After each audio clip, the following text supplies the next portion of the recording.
Hello guys. So karon magluto ta og pork sisig.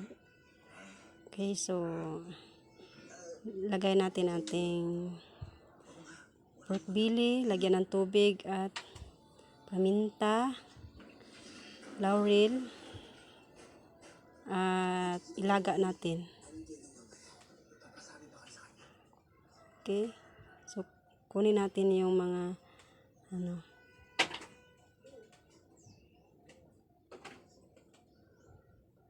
takpan natin. Pagkatapos mga 15 minutes, tingnan natin kapag na. Okay, so isit aside natin.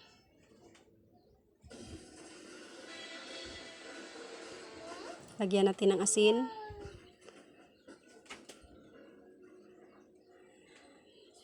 Nilulutuin natin sa mantika.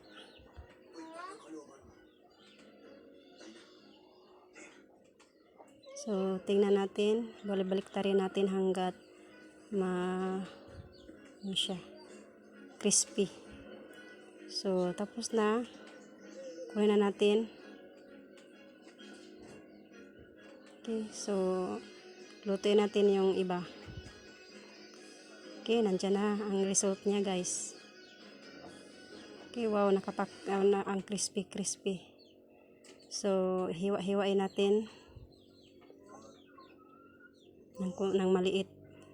Okay, so yan na, guys. Wow, ang sarap. So, igigisa natin yung onion,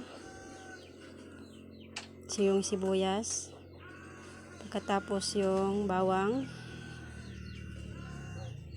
igigisa natin. Then ilagay natin yung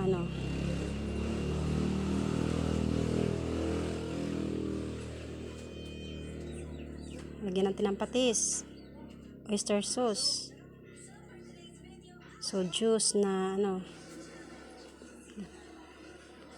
okay, black pepper,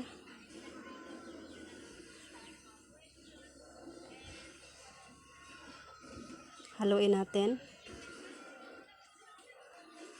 So, ilagay natin yung sili, yung mahanghang na sili.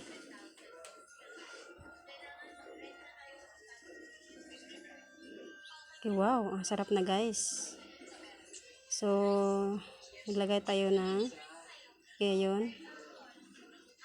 Wow, lagyan natin ng itlog. Napakasarap na, guys. Tingnan. Yan. So, haluin natin. Yan, tingnan nyo, guys. Napakasarap. Okay, so lagyan natin ng limonsito. Wow, ang sarap na, guys.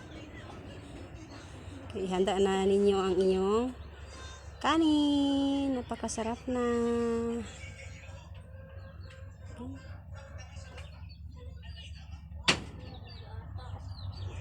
Subukan niyo itong lutuin, guys. Napakasarap talaga.